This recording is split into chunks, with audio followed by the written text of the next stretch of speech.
السلام علیکم ورحمۃ اللہ وبرکاتہ۔ ناظرین کرام، آج کا جو عکاشہ اسلامک میڈیا میں اہم ترین سوال آیا ہے وہ یہ ہے کہ کیا خصی جانور کی قربانی جائز ہے یا نہیں جائز۔ اس حوالے سے محمد جمیل دریا خان سے سوال کرتے ہیں کہ خصی جانور کے حوالے سے۔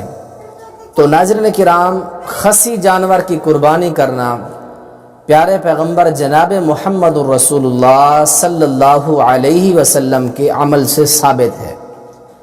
پیارے پیغمبر علیہ السلام جب قربانی کرتے، حدیث آپ کے سامنے میں پڑھتا ہوں، اذا اراد ان یضحی اشترى کبشین عظیمین ثمینین اقرنین املحین موجوعین۔ یہ جو لفظ موجوعین ہے، اس کا معنی ہے خصی جانور۔ اب یہ کتنے الفاظ گزرے ہیں۔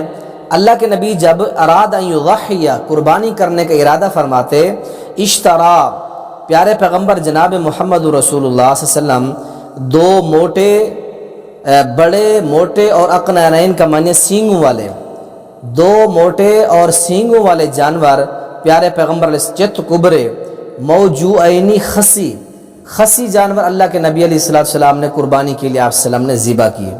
اب یہ صحیح درجے کی حدیث مسند احمد کے اندر ہے۔ اس طرح سنن ابی داؤد کے اندر بھی ایک حدیث ہے کہ رسول اللہ صلی اللہ علیہ وسلم نے خصی جانور کے اللہ کے نبی نے قربانی کی۔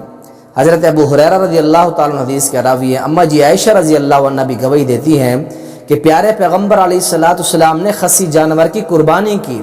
قربانی کرنا اس کا افضل ہے بجائے دوسرے جانور کے۔ ایک تو اس کا گوشت لذیذ ہوتا ہے اور باقی بیماریوں سے یا خرابیوں سے بھی خصی جانور محفوظ رہتا ہے، کمزوری سے یا باقی چیزوں سے۔ تو معلوم ہوا سنن ابی داؤد کے اندر بھی حدیث ہے اور مسند احمد کے اندر بھی حدیث ہے کہ پیارے پیغمبر علیہ السلام نے خصی جانور کی قربانی کی۔ اگر خصی جانور کی قربانی جائز نہ ہوتی تو اللہ کے نبی کبھی نہ کرتے۔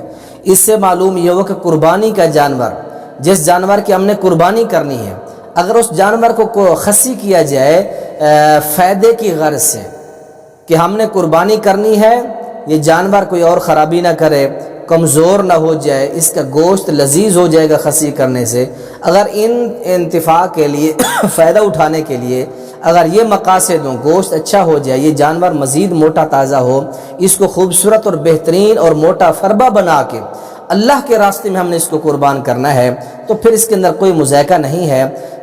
بعض لوگ کہتے ہیں کہ اللہ کی تخلیق کو تبدیل کرنا ہے۔ یہ سورہ 5ویں پارے کے اندر سورہ نساء کی آیت کا حوالہ پیش کیا جاتا ہے، تو اس کے اندر اللہ کے نبی نے خود یہ جانور خصی کیا اور اس کی پھر قربانی کی۔ اللہ تعالیٰ سے دعا ہے اللہ تعالیٰ ہمیں قرآن و حدیث کا مطالعہ کرنے کی توفیق نصیب فرمائے۔ السلام علیکم ورحمۃ اللہ وبرکاتہ۔